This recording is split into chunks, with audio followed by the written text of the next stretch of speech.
Alam niyo po, isa sa mga problema ng pagkatagal-tagal na pagkaka-lockdown ay yung pong naglalabasan ng ating mga sakit. Nako, alam niyo, nung isang linggo, habang naglalaro ako ng golf, pambihira, sumakit ng matindi yung aking likod. At of course, pinakita ko to doon sa ating mga kamag-anak na doktor, ang aking kapatid, yung aking pumpinsan, si Dr. RJ Resubal, yung kaibigan ko si Doc Bunny Mendoza. Alam niyo po, ito po yung tinatawag na sakit dulot ng inactivity o di kaya yung bang yung katawan ninyo ay nanghina na dahil matagal po tayong hindi gumalaw at hindi nagkaroon ng pagkakataong mag-ehersisyo. Nung araw yung ating likod ay malalakas at humahawak sa ating spine. Yan daw pala ay pagka hindi nyo nagamit at hindi nyo inehersisyo, talaga nangihina. Kaya po yung aking naramdaman ay yung tinatawag nilang sciatica. Ha? Yun po yung naiipit yung sciatic nerve. Akala ko ito na yung katapusan ko. Pero ang kailangan lang naman daw ay una, magbawas ng timbang, konting diet, and of course, tuloy-tuloy ang paggalaw, ehersisyo. Kaya po ngayon, itong linggong ito, naka-4 na beses akong bumalik ako doon sa aking routine. Ito, masarap na naman ang pakiramdam. Kaya mga kaibigan, sa tagal po ng lockdown, isang bagay na dapat natin gawin, galaw-galaw. At ngayon pong Sabado ng umaga, sana tapos na kayo mag-ehersisyo. Kung hindi, pagkatapos ng show namin, mag-exercise tayong lahat. Alright, mga kaibigan, magandang umaga po sa inyo lahat, mga kaibigan. Ito po ang Power and Play. Hatid sa inyo ng Big Boss Cement, Big Boss sa tatag, Big Boss sa tibay, at ng Cherry Loom, ang yerong may aluminum. Kami po nangangamusta sa lahat ng ating tagapakinig. Mga suki sa Radyo 5, 92.3, News FM sa buong Pilipinas. Nationwide, napapakinggan po tayo at napapanood din po tayo sa 1PH sa pamamagitan ng Signal TV. Tayo po'y mapapanood din at makikita sa ating live stream sa Facebook Live ng Radyo 5 at ng Power and Play. And of course, sa YouTube channel, the Noli Iyala YouTube channel. Napakarami po nating pag-uusapan at napakarami nating bisita ngayong araw na to, katulad ng bawat Sabado na pinaghahandaan ng ating staff, lalong-lalo na ang ating producer si Gab Malyari at ang ating coordinator si Mike Santillan. Lalong-lalo na po ngayong araw na to, may pasabog na naman lumabas. Yan po, kahapon may pasabog na naman. At ito po yung tungkol dun sa napipintong trade ng Terra Firma Jeep at ng kopo ng San Miguel Beermen. At ang na-involved dito ay superstar. CJ Perez, dating Rookie of the Year, Mythical 5 member, and of course a member ng Gilas Pilipinas. Napapabalita po daw na papunta na ng San Miguel. Naku, ang daming nag-react dahil ito na naman yung tinatawag nilang trade na merong nagsasabi na iba na maaaring lopsided daw. Meron naman nagsasabi na ito naman ay parte na ng buhay sa PBA. No? Ano ba ang mali dyan? Mamaya po pag-uusapan niya namin ni Homer Saison sa ating paghimay ng mga issues na bumabalot hindi lamang sa PBA kung hindi sa NBA. At of course, dahil po dyan, pupulsuhan na rin naman natin itong pasabog na ito, itong isyong ito. Na kagabi pa lamang ay nagbabaga na po ang social media dahil sa dami ng komentaryo tungkol sa trade ni CJ Perez, itong supposed trade ni CJ Perez patungo ng San Miguel Beer. Kaya po ang ating pupulsuhan ngayong araw na to, CJ Perez papunta na sa SMB, kapalit ng 3 players at 1 draft pick. Makatarungan ba ang trade na ito? Ito pong napipintong trade ni CJ patungo sa San Miguel Beer. Makatarungan ba ito? Kung gusto nyo pong makilahok sa ating Pulso ng Bayan, mag-text lamang sa aming hotline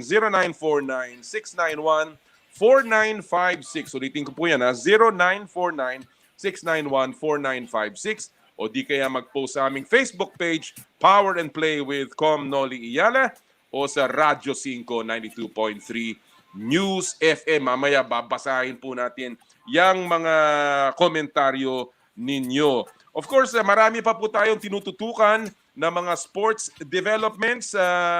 Yung pong pagkansela ng FIBA Asia Cup qualifier dito sa Pilipinas dahil nga po sa hindi pinayagan ng IATF. Ito po ay patungkol na rin sa mga travel restrictions.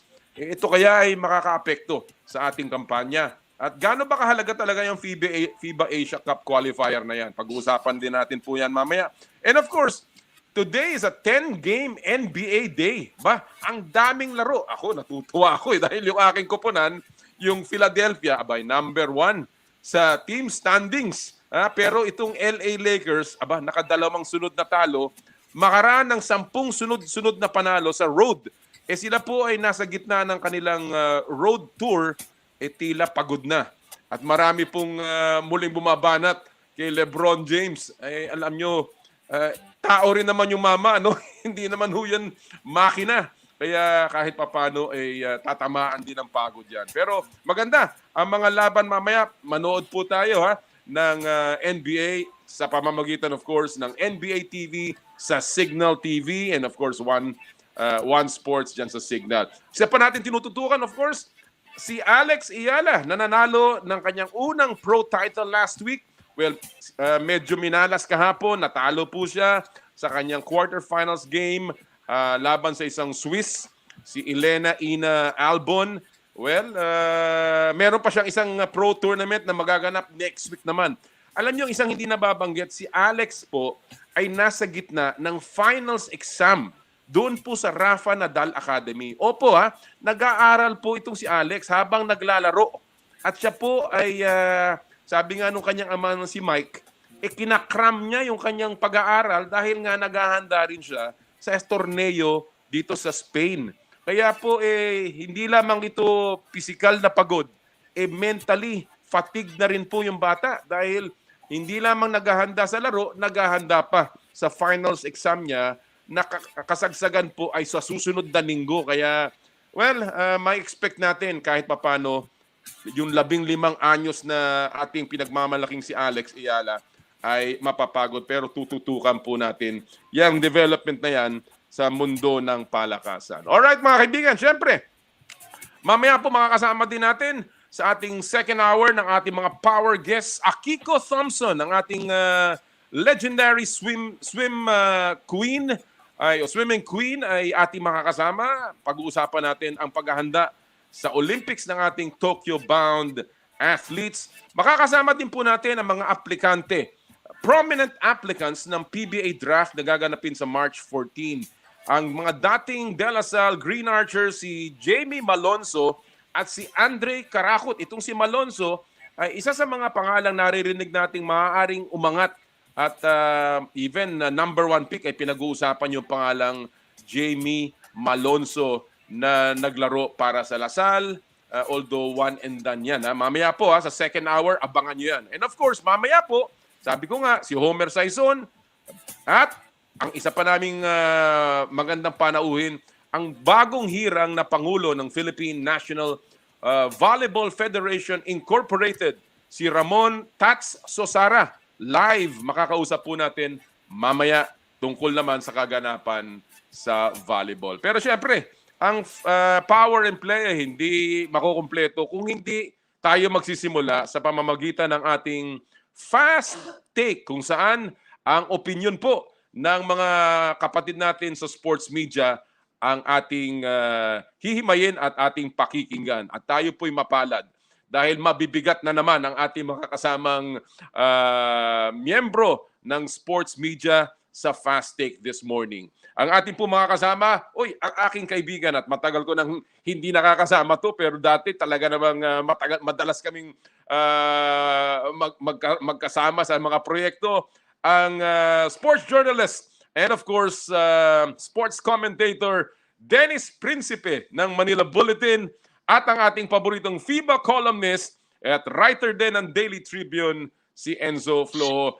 Dennis, magandang umaga. Good to see you. Abay, wala ka na rin palang buhok.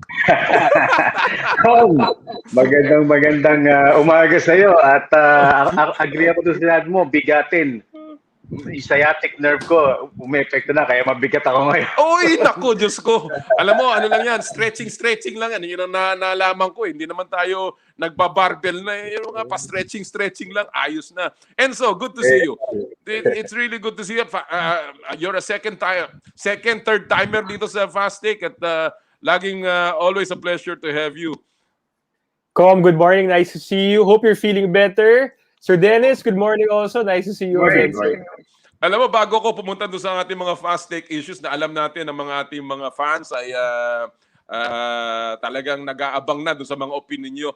Dennis, I'll have to go with you first. Alam natin ang pasabog na balita kahapon tungkol sa napipintong trade ni CJ Perez. Hindi kita tatanungin about that trade because hindi pa naman naisusumiti yan. Pero ang tatanungin ko lang sa iyo, hindi ba to inaasahan nating lahat na somewhere down the road, balang araw, yan si CJ Perez ay maiti-trade, or at least maisasama sa isa na namang usapan tungkol sa trade? Well, to be honest, Com, ang feeling ko sa mga PBA fans, hindi na sila nagulat. No? Kasi I think even up to now, nandun pa rin yung, shall we say, parang hindi pa sila masyadong tiwala dito with the franchise of Terrafima. Since na-trade nila yung, remember, yung kanilang before the top pick, si Christian Sandhardinger.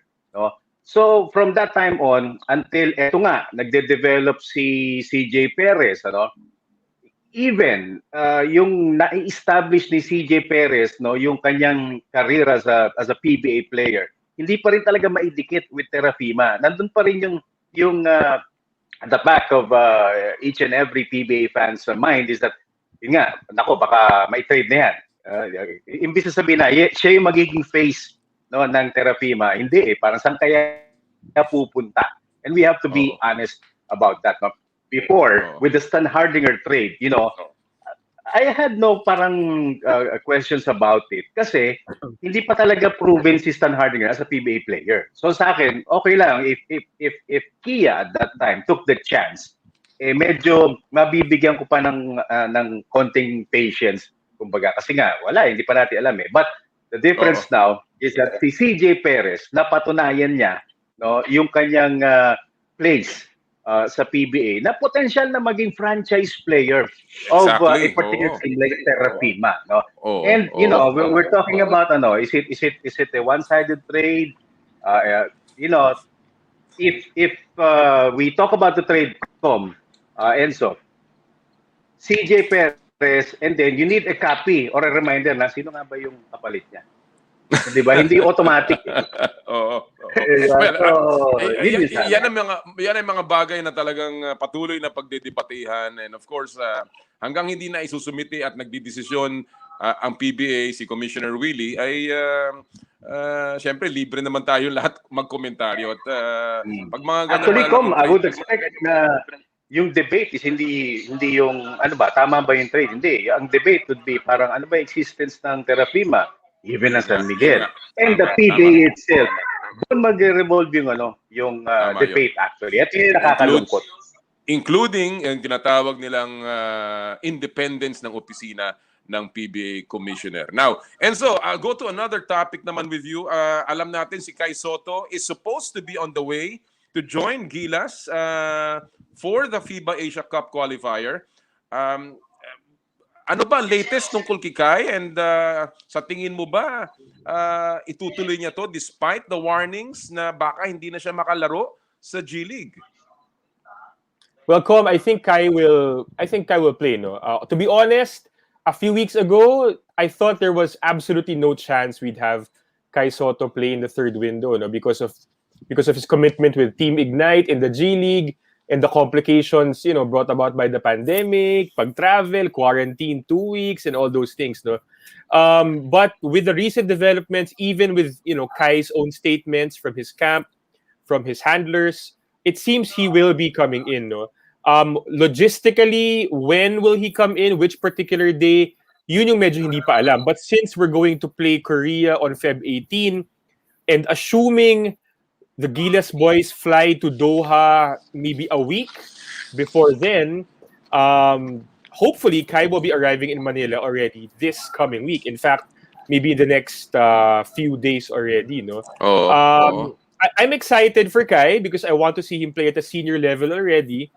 Although I'm a little anxious because, to be quite honest, the last time I talked to Kai was before the New Year pa. So I'm not sure if if there's certain things happening behind the scenes that have pushed him towards this direction. No?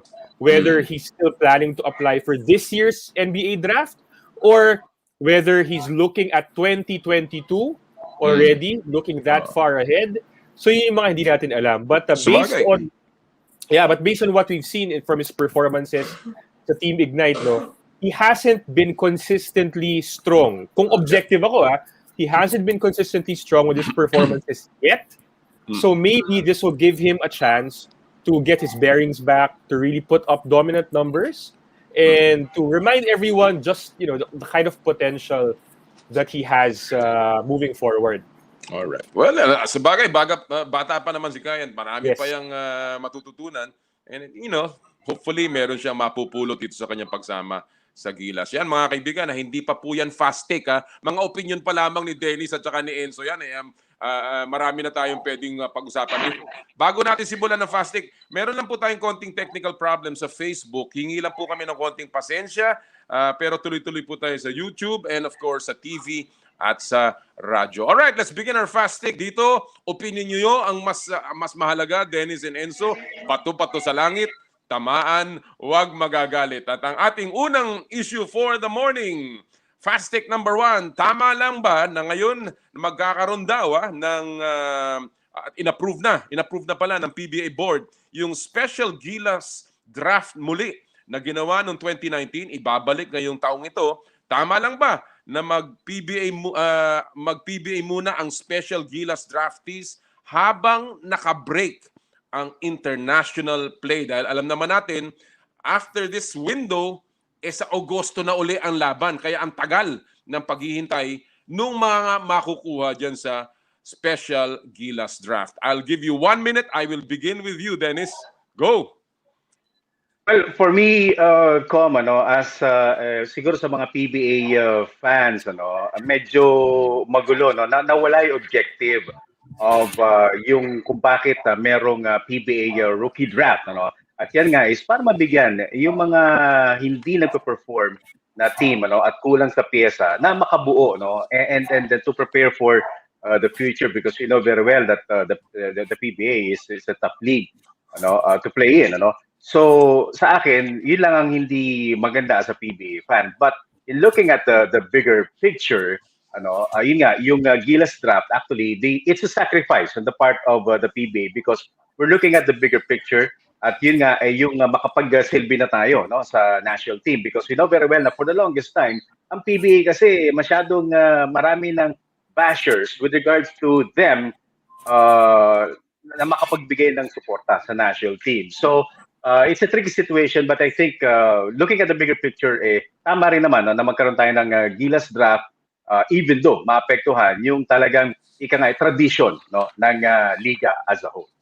Alright, well, marami nga talagang nag-aabang din yung sa mga Gilas draftees na yan. Lalo-lalo na yung first batch, na may mga nagsasabi na, wala naman masyadong nilalaro yan. Bakit hindi pa palaruin sa kanilang mother teams? Baka pag pinalaro nila si Isaac Go sa Terra Firma, hindi na nila i-trade si CJ Perez. Anyway, and so, same issue. Tama lang ba? Mag-PBA muna yung mga special Gilas draftees habang naka-break ang international play. 1 minute, Enzo. Go. Ako okay ako doon. The main reason is gusto kong condition pa rin yung mga players natin sa Gilas pool. Of course, after the February window, like what you said, August lang susunod the window. So that's around half a year of probably no high-level competition if they do not play the PBA, especially with travel restrictions in the country and around the region as well.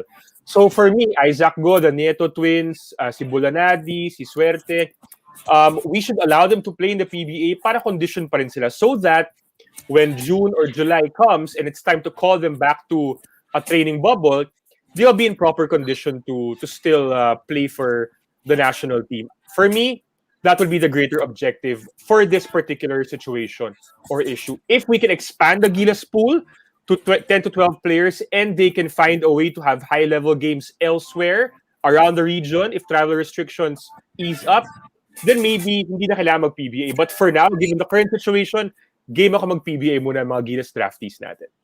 Well, Yeah, Tom. you know, yes, Tom.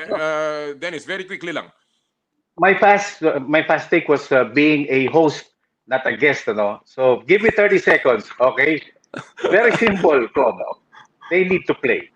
Being an athlete, it's a totally different world, training and Yes. playing in All any right. sport. You know, I've seen a lot of athletes.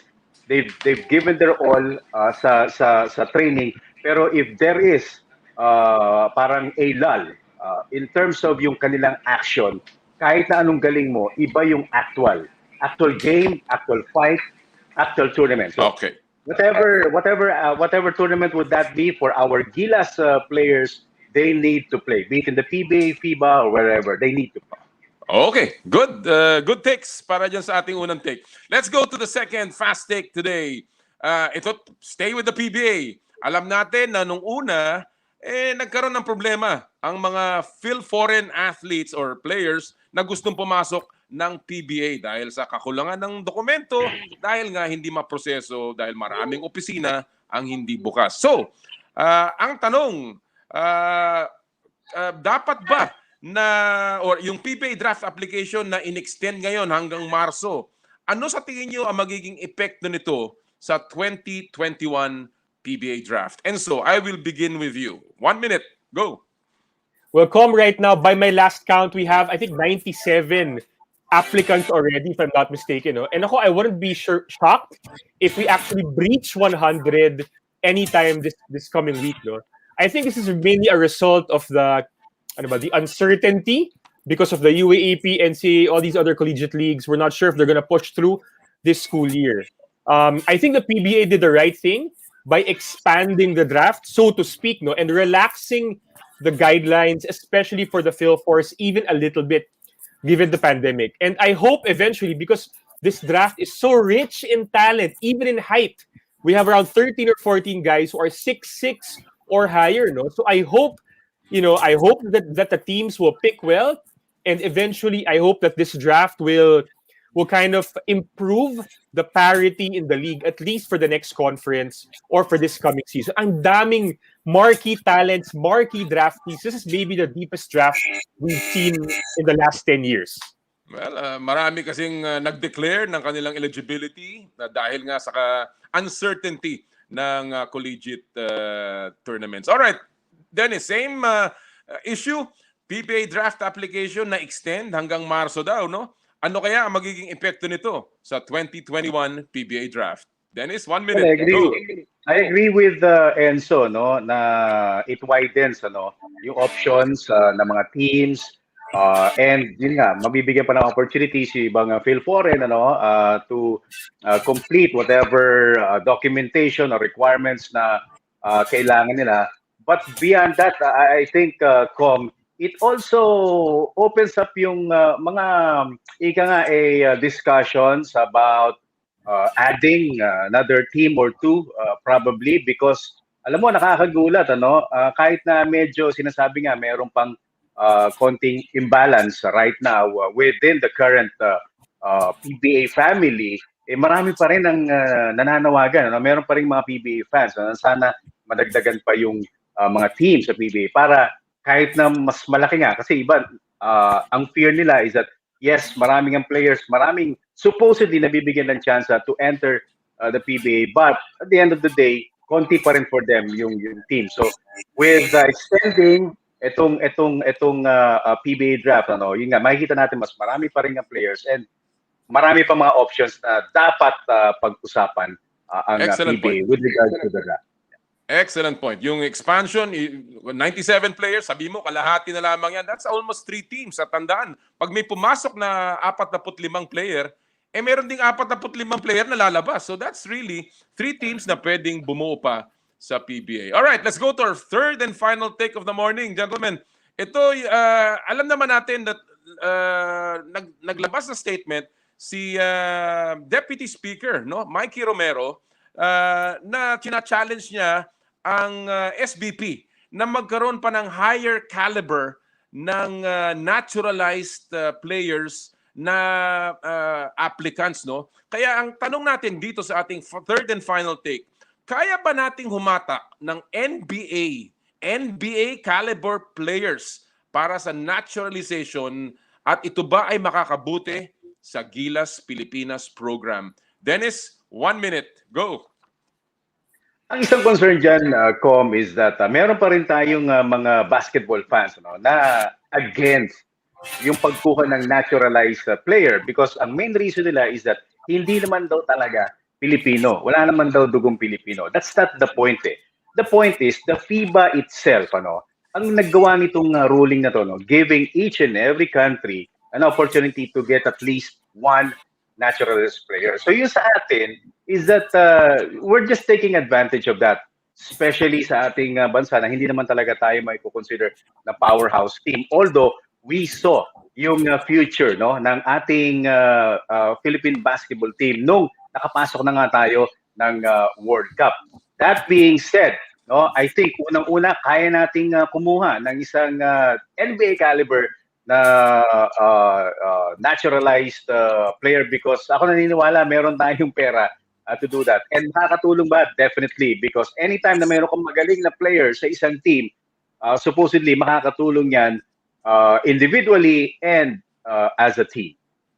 Very good. Very well said. Enzo, same issue. Kaya ba natin kumuha, humatak ng isang NBA caliber player sa programa at ito ba ay makakabuti sa Gilas Pilipinas program? 1 minute, Enzo.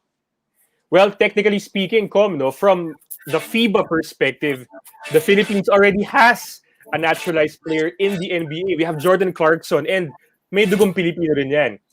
So getting another current NBA player to be naturalized, I think that's going to be a longer, maybe more complicated process, with a lot of considerations moving forward. But if we are willing to wait, and more importantly, if we're willing to foot the bill, kasi hindi mura yan, then why not, diba? Ideally, though, if we have a handful of naturalized players ready to play, sana, ideally for me, even if they don't have Filipino blood, sana they have connections in the country. Maybe former PBA imports or former UAP and NCAA foreign student athletes. Aside from Ange Kwame or Justin Brownlee, maybe former PBA imports, Chris Macolo, Terrence Jones, Alan Durham, maybe Bright Akweti from UP. And maybe we can give additional incentives for being naturalized, like the ability to play in the PBA one day as locals. Oo nga, parang nga naman hindi masayang naman yung kanilang pagiging Pilipino. Ang akin lang naman, ang importante, hindi yung mga mersenaryo, yung pupunta lang dito para kumuha ng pera, tapos iiwanan na lamang tayo na parang basahan. Gentlemen, always a pleasure. Dennis, it's good to see you, really. I mean that. And Enzo, always a pleasure to have you on the show. Maraming salamat sa inyong panahon ngayong umagang to. Com, maraming salamat. It's a pleasure also. Thanks, Com. Thanks, Sir Dennis. Yan po mga kaibigan, ang ating mga kaibigan, Dennis Principe ng Manila Bulletin and Enzo Flojo, ang FIBA columnist at writer ng Daily Tribune. Pambihira ang kanilang mga takes. Talagang importante. Mamaya pakinggan nyo yung ating interview kay Akiko Thompson. She discussed very, very quickly yung pagiging naturalized athlete. Kasi si Akiko po mga kaibigan was or is a naturalized Filipino. Doon sa mga hindi nakakalam. Alright, at this point mga kaibigan, pag-uusapan po natin ngayon at ating mga kasama ang Pangulo ng bagong tinatag na Philippine National Volleyball Federation. Usapang volleyball naman to, ang bagong simula para sa Philippine Volleyball. At ang ating pong panauhin ngayon, walang iba kung hindi ang bagong hirang na presidente ng PNV FI, walang iba kundi si Ramon Tats Susara. Good morning, Tats! Morning, Nolly. Magandang umaga sa lahat ng pakinig dito sa Power Play. Kung unang-una, congratulations. You're back at the helm. I've always known you to be part of the volleyball scene. Nagkasama tayo way back in the early 2000s and I'm very happy na nandiyan ka na muli. Tats, paano ba nangyari itong desisyon na magkaroon ng koalisyon? Very quickly lang. Well, it was in fact, I didn't know about this election, gathering all the stakeholders, no? But the POC was the one who initiated this because they received a instructions from the FIBB to have a general assembly and to have a unification of all the stakeholders all over the Philippines. So Oo. they called this meeting last January 16, and I represented most of the stakeholders because I already requested this long time ago that there should be a general assembly of all stakeholders. No, Oo. Oo. there should be no limitation and accept all members to take part in a democratic assembly. What was the So, alternative, Tats? Kung hindi kayo nagkasundo-sundo, what was the alternative and ano well, naman ang the consequences? the usual process of any NSA is to have a democratic, transparent elections with all the stakeholders. So you call like a national valuable congress, and everybody participates, and they vote for a 12 or 13, 15 members board of the trustees, and then they elect the officers. So now because of this long time issue between the LBPI, the PVF. So this came up that FIB wants a unification. So I'm very glad. I'd like to thank POC President Congressman Bambo Tolentino and SecGen Ed Gastanes for taking action and to hear the voices of all these stakeholders, not only in NCR, Metro Manila, but all over the Philippines. Ang nabasa natin, of course, is that the FIVB considered this as a controversy or at least a feud Yeah. between yung larong volleyball ng Pilipinas Inc. at saka, of course, yung Philippine Volleyball Federation. Now, Yes. First simple question that I wanted, did both organizations consider you as a neutral person that could help them get volleyball back together, kaya ikaw napiling pangulo? Well, the meeting in Shangri-La, Makati, last January 16, was represented by the three groups, and we all agreed. Kong Bambol, POC President Bambol Tolentino, wants a unification para wala nang masyadong issues and concern. No, so we came up with that agreement, and one group, the PVF, after few days, did not accept the unification process. Oo nga.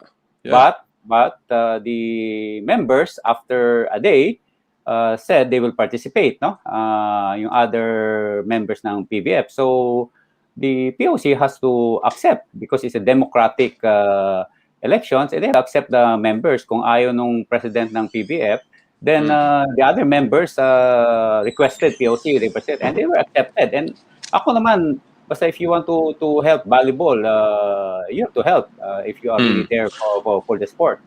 Oo. Do you expect, yung inabanggit mo si Mr. Edgardo Cantada, no, yung presidente ng Philippine Volleyball Federation, of course, lumabas na siya, he has questioned the elections, he has impugned the results. Do you expect na ito ay iaangat pa niya sa FIVB at ito ay magiging problema pa para sa volleyball? Well, he sent several letters already and emails to FIVB and all other national federations around the world. No? I think he has 100, 1,000 emails almost every day, as I heard. But again, in any IF or international federation, they will always respect the decision of the National Olympic Committee, which is the Philippine Olympic Committee. That is very basic for all countries.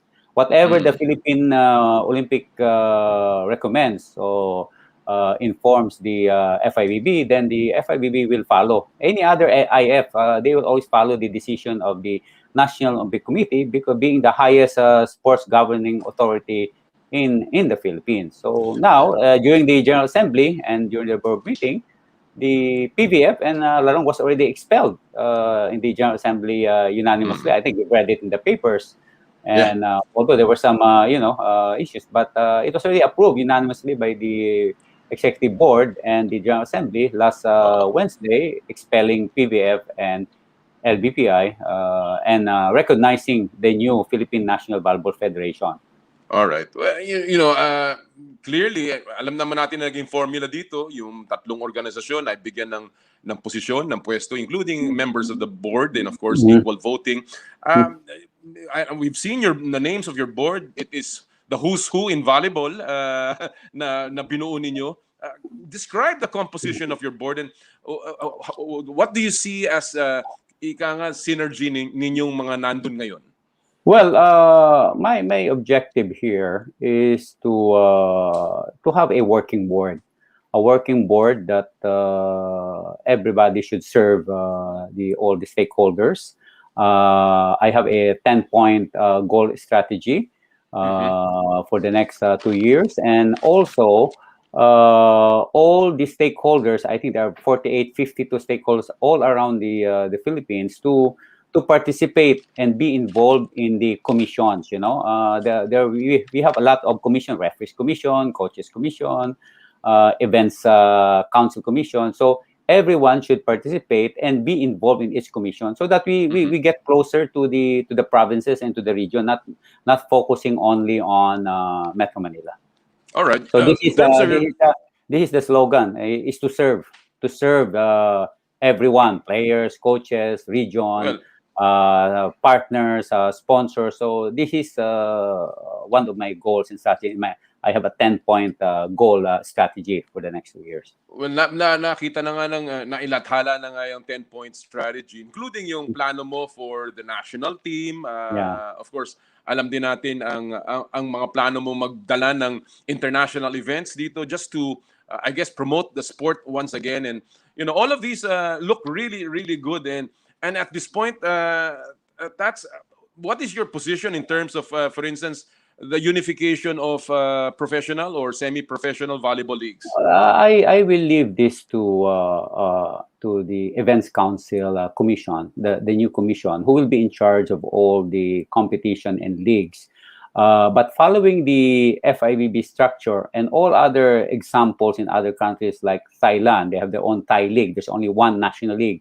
In Indonesia, they have Pro Liga, which is one national league. So I want to have our very own national league by the federation. So this is part of the 10-point goal strategy, that the federation, the Philippine National Volleyball Federation, will have its own league, a national league. Na iisa lang ang liga.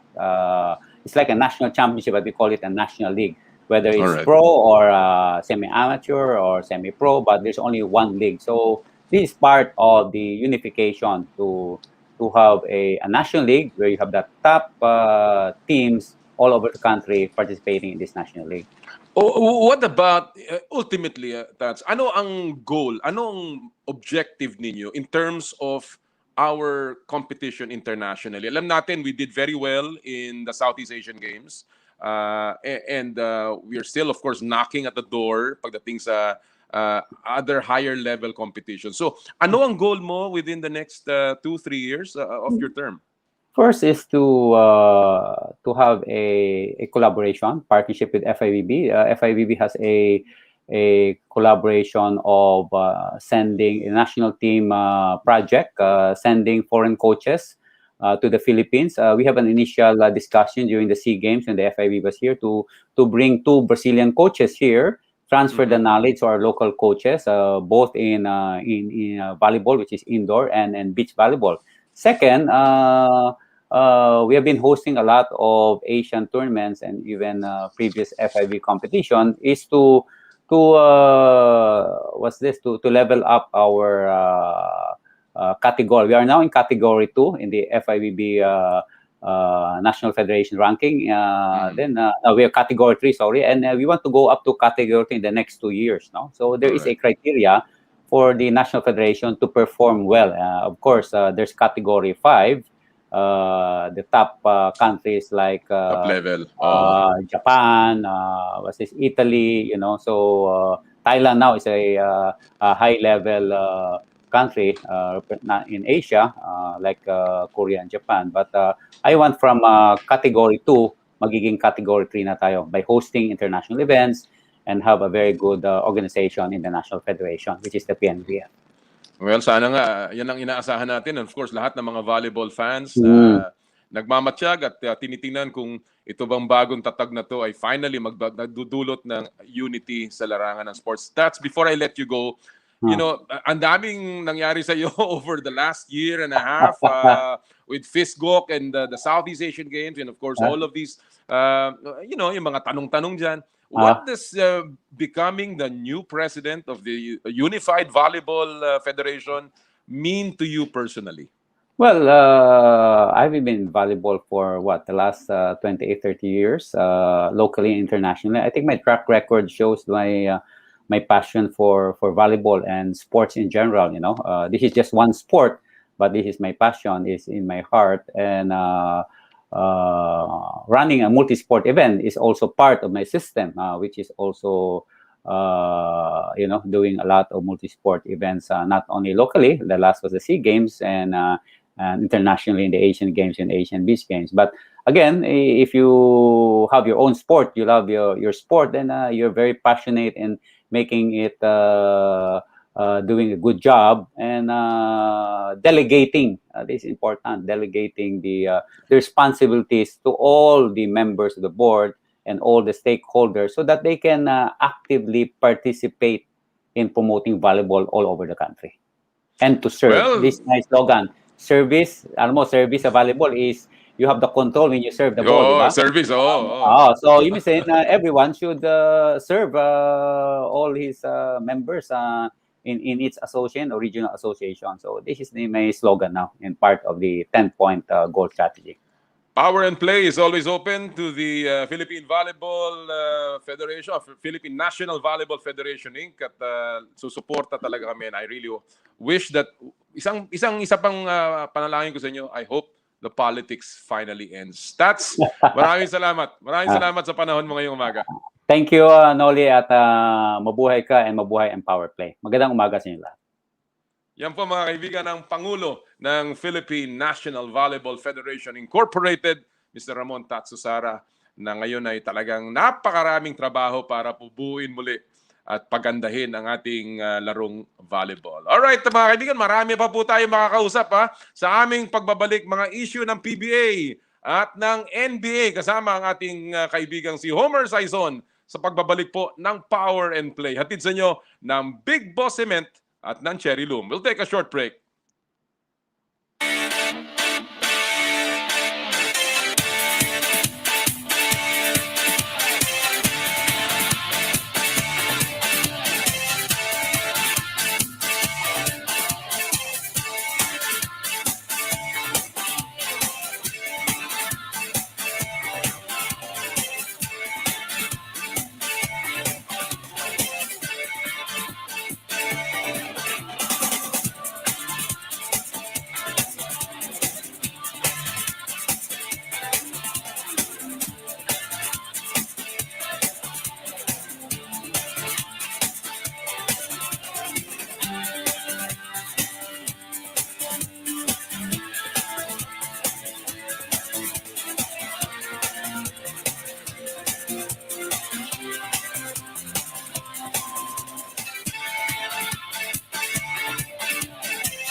Gusto ko lang pong batiin ng isang happy birthday ang aking kaibigan si Rafi Jose ng Arlington.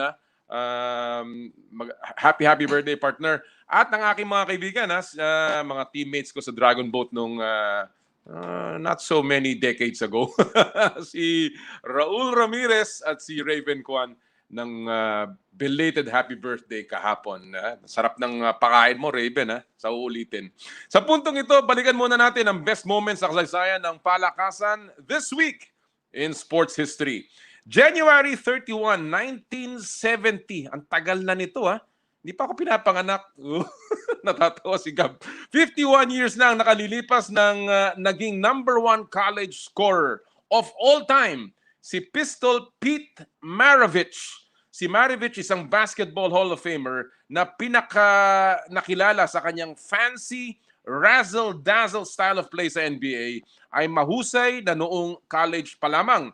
Gaano kahusay? 3 taon lang siya naman naglaro sa college pero naka-score siya ng higit 3,600 points. Kaya nga numero 1 siya. Ang number 2 sa listahan si Freeman Williams. Si Freeman Williams nagpalit ng pangalan niya, di ba?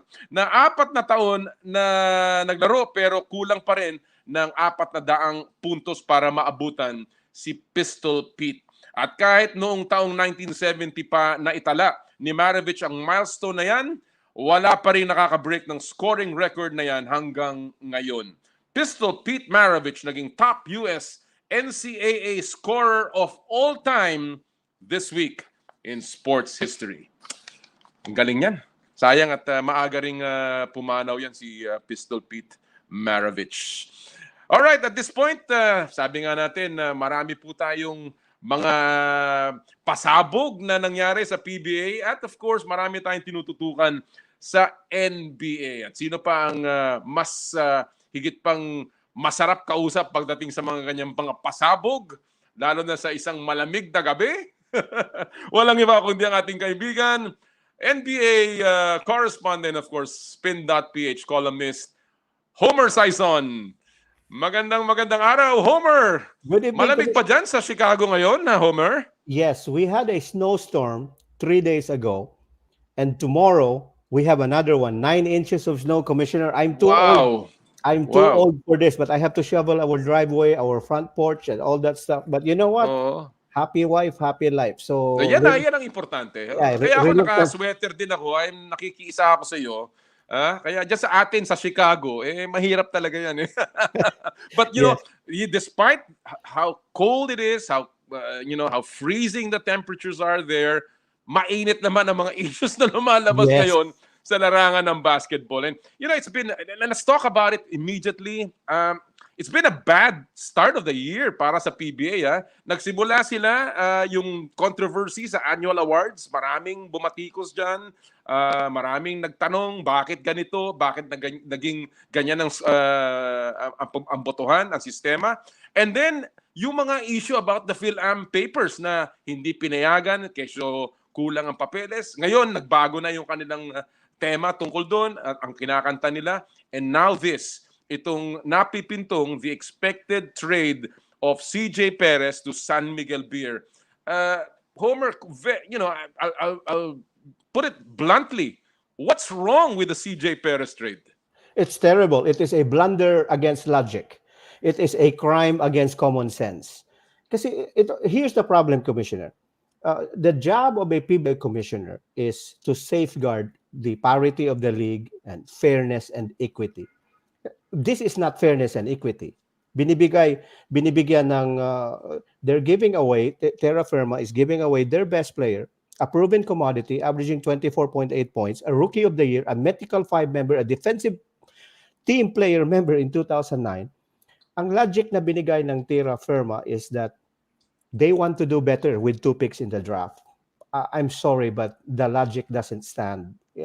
It just defies common sense, like I said on the top. Kasi the NBA, ito para itong to put it in perspective, Commissioner, it's like a law firm giving away a junior associate to an intern who hasn't even passed the bar yet. I understand the intern might be very good and he might have potential, but you do not trade a proven asset against a potential. Yun na, nangyari na yun in Portland, for instance, when they chose Greg Oden against Kevin Durant because they said 7-footer potential, the upside is tremendous. What happened there?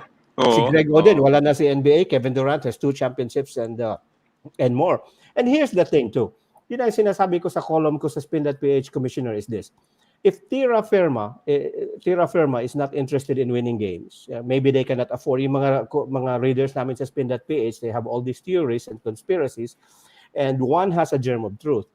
Maybe Tierra Firma doesn't want to pay big money to its best players because the budget is not there. It's fine. If you want to use the PBA as a vehicle to advance or to move your product, it's fine. It's your prerogative kasi placeholder ka, you're a franchise holder. Trabaho ng PBA yon. Yun nga sinabi mo in your tweet last night that you cannot blame San Miguel for wanting to stockpile weapons of mass destruction. It's the job of the United Nations to make sure na, hey, listen, against the rules of the Geneva Convention, you cannot stockpile too many weapons. So I think that's the whole problem with this trade. Wala namang mali sa kagustuhan ng mga koponan na magpalakas. And even if you give the benefit of the doubt to Terra Firma, meron na sila kasi mga precedents, mga nangyari sa nakaraan na nagpapatunay na mali-mali yung kanilang mga ginawang galaw. Ano nangyari doon sa trade ni Stan Hardinger? Yes, They picked up a couple of 3 guys as well at karamihan doon ay hindi na naglalaro or hindi na sila playable.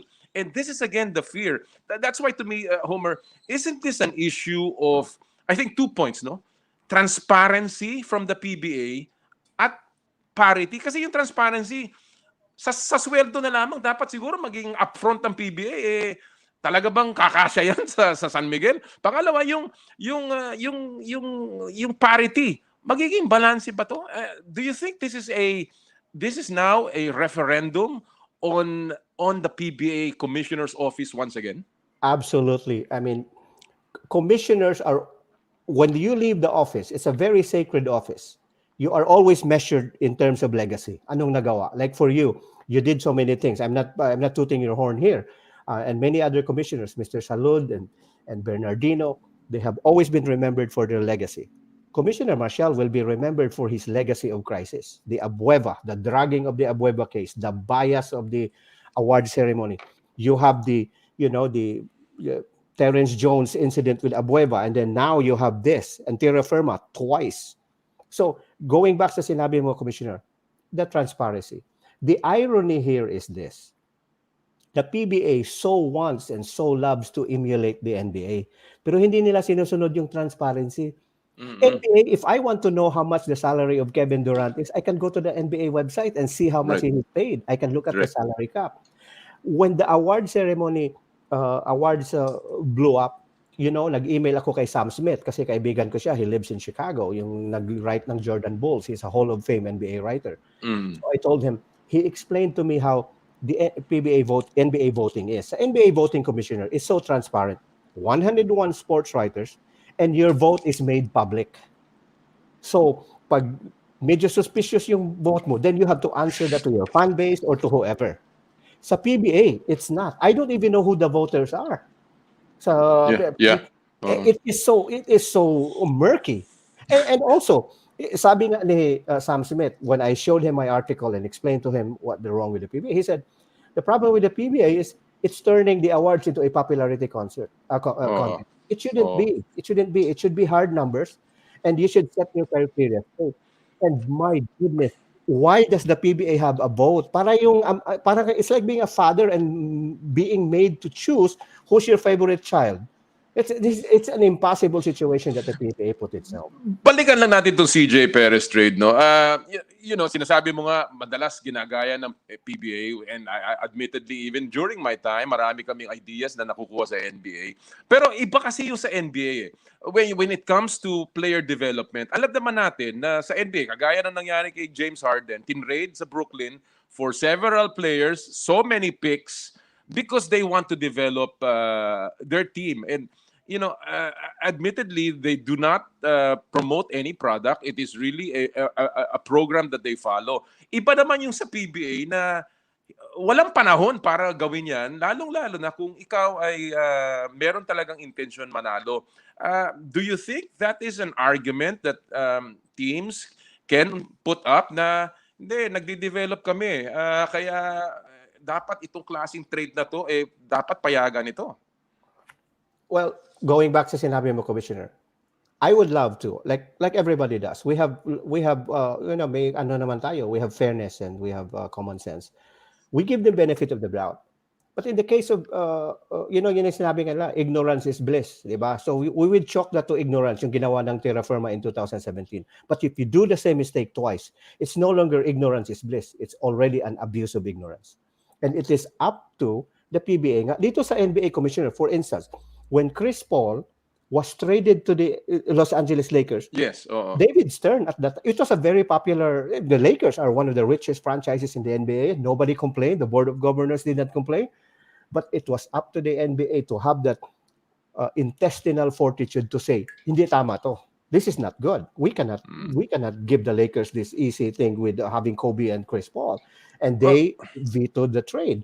So, ang problema ng commissioner, to finish this point, is this. Iba kasi ang setup ng NBA at PBA. Dito sa PBA, ang Adam Silver is not afraid.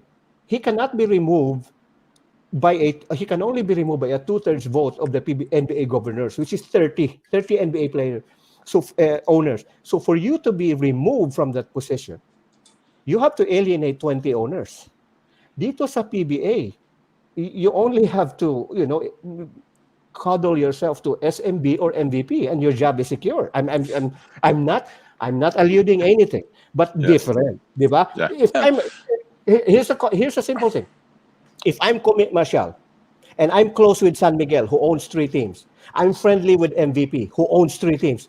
Takot ba ako? Mawawalan ako ng trabaho? I don't think. Well, in fairness to Willie, I think he has the best interest in his heart. Oh, of course. Ang problema lang talaga is, delegating his job to a 5-man committee is also to me very questionable. Nasa konstitusyon ng PBA na ang commissioner ang nagde-decide ng mga trades. All authority. Hindi unless binago nila ang konstitusyon, so I do not understand this position na ngayon ay 5-man committee daw na independent. And again, these committee members, if you look at their names, Joey Guanyo, Eric Castro, these are men of probity, mahuhusay. But then again, there's a lot of things, sila yung mga empleyado. Hindi naman ito independent people na nagre-review ng trades na hindi konektado sa PBA. So again, that leaves a lot of questions rather than answers when you bring this up. But let me just move forward, Homer, on this matter. What can be done in the future? Some people have talked about relegation, the system of relegation, maybe put up another division. Some people have said that maybe there should be a protected list. What do you think can be done? Number 1, salary cap. There has to be a salary cap, because no matter how much San Miguel wants to stockpile, or Ginebra or MVP, who all have the financial wherewithal to gather all these talents, but if you set a very specific salary cap, they will always be limited to what they do. Second, I think the owners would have to give, easier said than done, Commissioner, but if the owners give the commissioner the total autonomy to do his job without influence, without whispers, without anything, or fear of retribution if something unfavorable to a certain team is being decided. So yun lang, those are the 2 things. And player salary cap also, Commissioner. Kasi like you said, kung given the salaries of John Mar Fajardo and all those other guys in San Miguel, you add CJ Perez, there's just no room to put more salary cap in there. So yun lang, autonomy. Bigyan ng freedom si Commissioner. Yeah, agree ako sa'yo. People always mistake me for being anti-Commissioner Marshall. I'm not. I like the guy. I love his story, being a statistician, to climb to the ranks and become PBA commissioner, to be the guy in the suit. Ang akin lang is that he is just unfortunately a product of his circumstances. It's not necessarily him. Kasi everybody I ask, mabait daw, good person daw to. Talaga mabait. Talaga magaling at mahusay na tao si Willie. Except that, alam mo, talagang dumadaan ka ganyan sa ganyang klaseng panahon pag ikaw ay commissioner. Let me go to another topic, Homer. Alam natin si Kai Sotto has been nabalita na siya ay pupunta sa Gilas. He will play for Gilas in the FIBA Asia Cup qualifier third window. Do you think this step of Kai is good for his career, considering that sinabi na ni Brian Shaw, he may not be able to come back in the G League? First thing, when I heard this, my thought was, why did the G League allow him in the first place? And then I arrived at the conclusion now, Soto is not a valuable part of G League Ignite. Because if he is, why would they let him go? Do you think Gilas would allow Jalen Green or any other of these kids to play for their home countries? No. The fact that they allowed Kai Soto is already like, smoke leading to the fire. Number two, for Brian Shaw to hedge his support by saying, oh, we're all the way behind you, but you might not play at all. So, parang hini-hedge. So, you either, there's really no flip-flop here. It's either you're all the way 100% or not. Because you have to remember, the G League, Kai Soto has a contract, $200,000 through the duration of this G League. They can easily have said, hey, you're under contract, you can't go. In the same way as an NBA team can say, hey, Dirk Nowitzki, you can play for Germany. But they did not. So it says a lot about what they saw. Even before this, Commissioner, meron ng mga signs. Also, even Coach Shaw already said, kind of explaining, anticipating the ini-explain niya bakit daw medyo walang masyadong touch si Kai Soto, that he is not so involved in the offense. Yeah. And for me, as far as I'm concerned, I always like EWP, S West Private. I think they have always been a factory of good advice. But in this case, it's hard to agree that allowing Kai Soto to kind of double dip, to put one leg on the Ignite and take the other leg to the FIBA. Alam mo problema nun, ha? Isipin mo, if you're saying that, na siya ay hindi naman masyadong, siguro, hindi masyadong vital cog dun sa Ignite team. On the other hand, dito sa Gilas, hindi rin naman siya, magiging centerpiece dahil he hasn't played in that system. Hindi niya alam ang sistema. So, he's caught between, in the middle here. Yeah, that's why you don't hedge. That's why you choose. You choose like, okay, where are my options? Ang narinig ko lang, this is just my sources and I cannot divulge them, but there had been prior commitments for him to play the Gilas. And I think his representation in the All right. Hey, Interesting. Before we signed with you, it's just like the situation with Chooks to Go. Chooks to Go and the father of Kai Soto are very friendly. Although EWP doesn't necessarily, EWP now handles Kai Soto, so they want everything to be funneled through them. And they're his management team. Pero at the same time, they cannot stop Arvin Soto's relationship with Chooks to Go because they have been friends long before EWP came into the picture. So this is all right. Ito lang yung problema ko. So it's very complicated with Kai Soto. Let me go to another topic about the NBA this time. Alam natin, ang daming napopostpone na mga games. Homer, do you think na matatapos yung 72 games, kid? And will the NBA players compete in the Olympics? Oh no, there's no question they're not competing in the Olympics, Commissioner. The timetable is just not there. If the Olympics pushes through, the NBA Finals is August. There's no way that they can. No, isn't the NBA going to finish in July 20 and the Olympics starts on the 23rd? Parang ganon. That's the playoffs, the 22. I think I'm made to understand that the finals is in August. And you have to remember how many games are being postponed now, Commissioner. That means you are even moving the calendar now. Kasi napakaraming postponement. I think as of now we have 16 already. Wow. And then you have to make up for that. By the way, besides being sexy, I now call you Sixy. SIXY. Kasi I'm 6. So, let me ask you about this. Alam mo, meron nagsabi that the first month of the NBA, more or less, yung top 8 na yan is already who will be going into the playoffs. Do you see any team right now in the East and in the West in the top 8 at the moment na maaaring malaglag pa? It's hard to tell, Commissioner. You know why? Agree ako sa contention mo. It's like an election.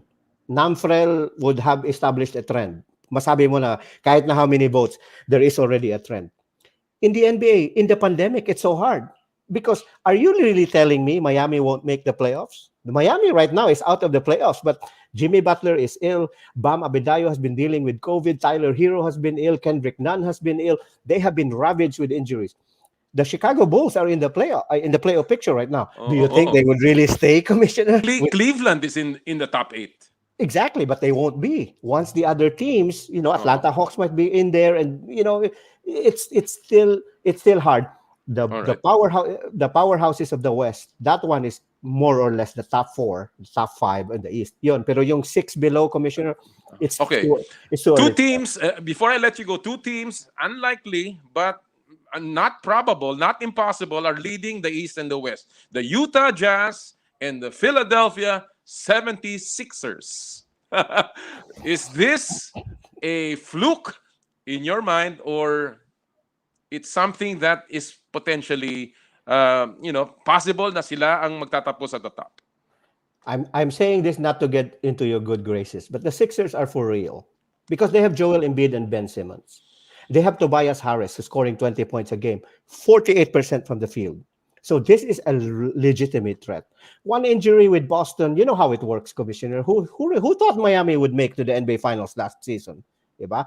Sixers have the weapons. They have the coaching. So if they go to the finals, I won't be surprised.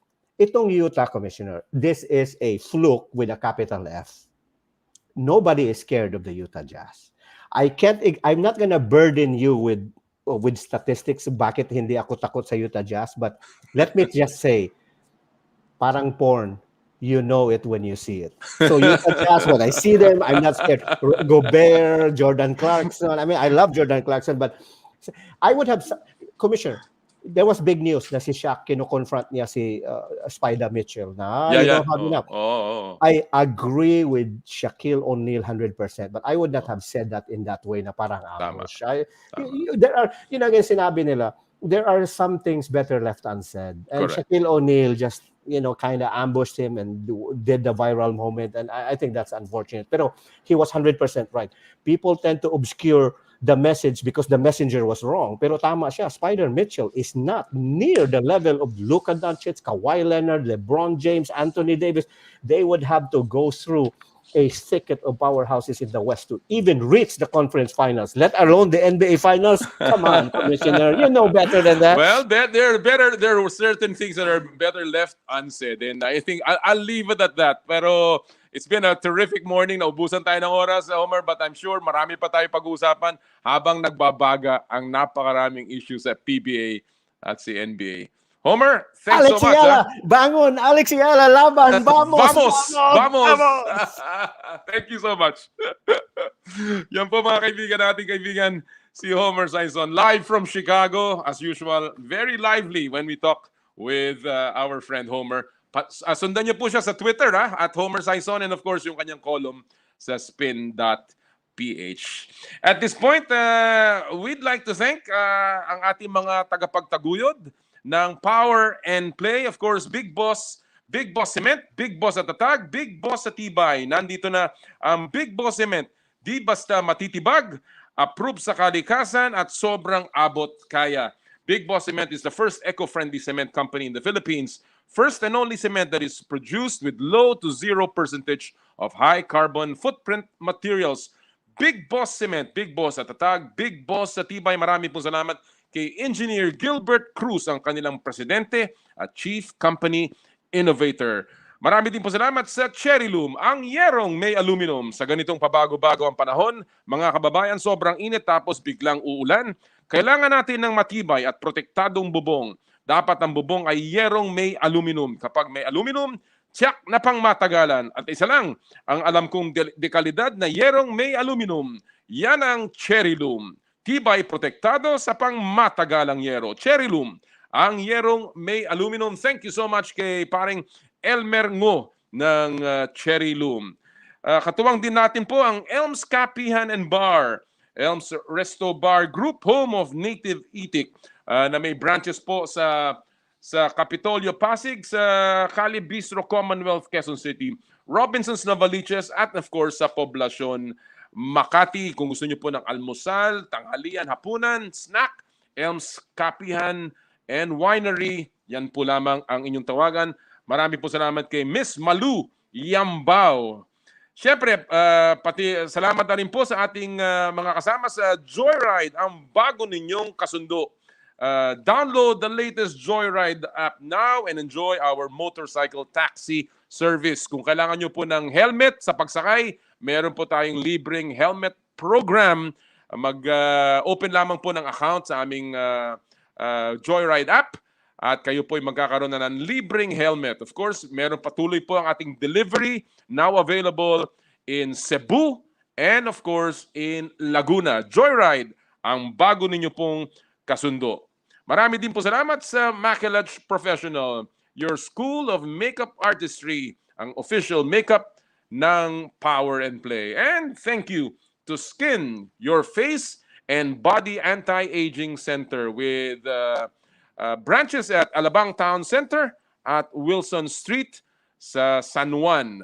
Tumatanggap din po tayo ng orders for your skincare products and of course online consultation.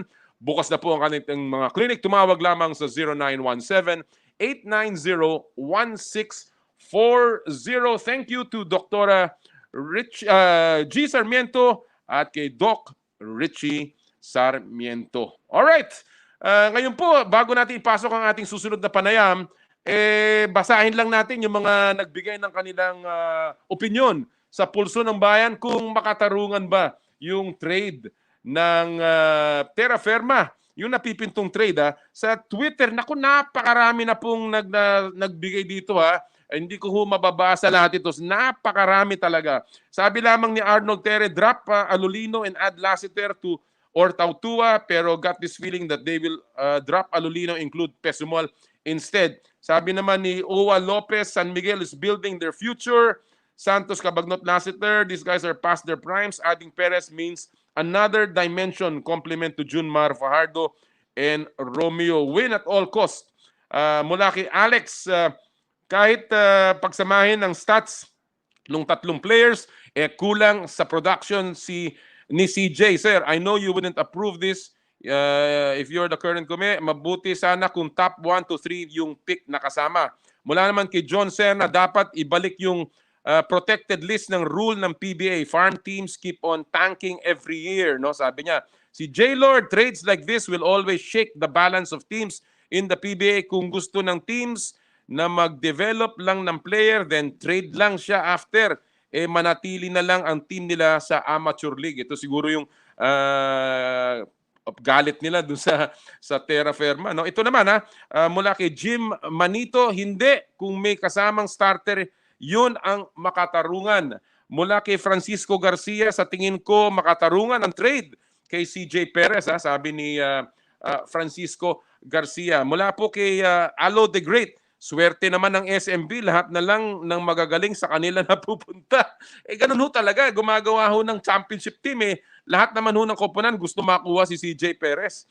Mark Javier, ang kanyang comment lamang, farm team. Mula kay Howard the Duck, Billy Mamaril for Sistan, yan ang makatarungan. Ho, ho, ho. Mula kay Manila Rizal, PBA fans know that CJ Perez trade for SMB's bench players, but plus 8th pick is not fair. Perhaps a Tautua plus pick will just be right. Ang dami pa po na mga komentaryo sa ating Twitter account at sa mga sa Facebook po. Hopefully, kahit papaano masagot natin ito. But again, ito po ay patuloy na magbabaga itong issue na to at ating pong tututukan ito. Sabi nga ni Com Willie, sa PBA hindi pa daw po naipapasa ang mga papeles, kaya po abangan lamang natin, and maybe let's reserve our comments until a decision has been made. Ako talagang pag PBA fans ang bibigat. Ang hirap. Yan ang mahirap sa buhay ng PBA Commissioner. Kung may kikwento ko lamang sa inyo, ang lahat na yan, ay nako, baka abutin tayo na hanggang sa susunod na Sabado. At this point, mga kaibigan, alam naman natin po, malapit na palapit na ang PBA draft. March 14 ang PBA draft. 97 players, a record na papasok sa PBA. And of course, marami po dyan ay napag-uusapan na first rounder, second rounder. Ngayon pong araw na to, ipapakita po namin ang aming panayam, ang aming interview sa dalawa sa maaaring pumasok sa first round. Isa doon, pinag-uusapan pa na maaaring top pick nitong draft this year. Walang iba kung hindi ang dating mga De La Salle Green Archers, Jamie Malonzo at Andre Caracot sa Power and Play. You two are two of the most popular, I suppose, coming from a terrific program. So we'd like to see, how are you taking this particular opportunity to enter the PBA? But first of all, Jamie, you are coming from Las Vegas. How have you been preparing all this time? And now that there are no games, and I guess many competitions are locked.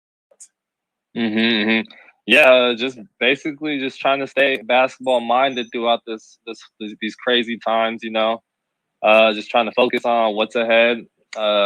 Basically, try my hardest to stay in the gym and stay active in preparation for the draft. So just things like that, staying All fit, right, staying healthy. Andre, you are coming from Lucban, and just before this interview, nag-usap tayo na you've been there since March, and that's a very long time. I don't know how active you've been, pero paano ka naghahanda para sa PBA draft, Andre? Ayun nga sir, talagang tagal ko na rin talaga sa Lokban at na-miss ko yung province ko. Well, yung preparation ko, luckily may gym dito na private, and yung may-ari yung kaibigan namin. And may basketball court din sila. So, after 2 weeks ng lockdown, nakapag-workout ako kasama sila. And, ayun, talagang tuloy-tuloy lang. Also, may humingi rin akong program sa mga coaches ko sa Alab, kay Coach MC, and kay Coach Shapi Calyanta. And so far, wala pang, 5-on-5, pero, puro skills, pero siguro malaking tulong na rin yan. No, well, definitely. Basta gumagalaw, aktibo, Yes, sir. keeping in shape, and of course in condition, and of course staying sharp. That's going to be very important. Dahil kilala lang naman kayo ng mga player. The coaches know you, the way you've played in season 82. Obviously, for you, Jamie, it was one and done. And now you've thrown in your hat into the race. What made you decide, given the fact that you had very limited exposure compared to the others, to join the PBA draft this year? I think it's just always been a thing that's always been on my mind. I probably played only 1 year in the Philippines, but it was just probably the time of my life. It was so much fun being able to relate with the people, relate with the fans, and honestly, it was the best time. And so, I talked to some of my mentors, and I think it's a great path. So, definitely looking forward to it. Is your decision partly because of the relaxed rules that the PBA is imposing on, especially on foreign players? Right. No, not at all. But I mean, I'll take it. I'll definitely take that. All right. Yeah. Well, Andre, ikaw rin, you had an extensive, of course, career and stint with the De La Salle Green Archers. You had a championship with them, and you keyed a lot of teams. Naglaro ka para sa Alab, but still, sa tingin mo ba sapat na yung naging oras mo para maipakita ang kaya mong gawin at para mapili ka sa PBA draft? Well, siguro, sir, yung experience ko sa college ko, sa sobrang daming coaches na nakasama ko, feeling ko yung bawat coaches ko, ang dami kong natutunan. Plus yung mga players na rin nakasama ko, kung bibilangin ko, sobrang dami. And bawat isa sa kanila talagang may natutunan ako. And malaking bagay yung Alab sa akin, sir. Kasi ang gagaling ng mga players, also sa mga coaches, na ang taas ng growth ko, ang bilis na improvement ko. Siyempre, mga veterans din sila. Si Jason Brickman, also nakasama ko rin si Justin Brownlee for a while. And malaking malaking tulong sa akin. And sa tingin ko, masasabi ko na I'm prepared pagdating sa PBA draft. And syempre itong pandemic na rin to, malaking experience din sa akin kasi dami kong, kumbaga, mas natutunan ko yung mentally, kumbaga yung mindset mo, napaisip ako kung anong mas importante sa akin. And So siguro, would you say, Andre, hinog ka na talaga for the PBA? masabi ko, sir, hinog ako, pero marami pa akong kailangang matutunan pagdating sa PBA kasi iba pagdating mo doon, syempre may adjustments eh. So titingnan natin, sir, pero I'm prepared mentally and physically. All right. Well, that's important. It's a different level, definitely, and both of you will understand it and learn as you get to the PBA. But let me go to you, Jamie. You played for the Portland State University. You and of course with LaSalle in a one and done deal. When you were growing up in Washington, did you learn? Did you hear about the PBA? And was this really the career path that you were looking at? I think it was just always in the back of my head. I just always knew that it would always be fun being able to go back home to the Philippines and eventually play possibly in the PBA. Coming out of college, I definitely was weighing my options. I could have went small Spain, a little bit of Italy, a little bit of Lithuania, but I figured, you know what, I think it would have meant more to me if I were to just go back home and play for the Philippines. Meet some of my family members that I honestly never met before, and I think that just meant more to me, definitely. So that was something I wanted to do. Yeah, and obviously playing for your parents' homeland, I guess, is something. You come from Batangas, and they're so passionate, I guess, as a fan, and obviously you're hoping that the Batangueños will be cheering for you when you enter the PBA draft. Yes. Hopefully them. I think a little bit of my family is definitely from Pampanga as well. So yeah. All right. Yes, Both of you came from a program in LaSalle. Both of you were teammates in season 82. Fell a little short, making the Final Four, 7-7, not bad. And Jamie, you were terrific. You averaged close to 16 points, close to 10 rebounds, over an assist, over a steal. The same thing with you, Andre. You had a terrific collegiate career with LaSalle.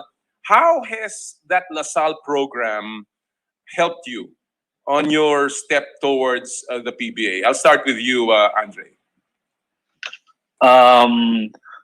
Well, sir, di naging mahirap yung stay ko sa LaSalle, and daming coaches nga yung sinasabi ko. Pero every coaches, kay Coach Juno, kay Coach Aldin, kay Coach Louie, and kila Coach Jermaine, parang yung mga natuturo nila nung college ako, na-apply ko sa sa Alab eh. So sa tingin ko talagang yung experience na nabigay nila. Wait, sorry, nawala ako, sir. Ano nga yung question? No, but yung programa ng LaSalle, nakatulong ba sa iyo yun? Malaki ba?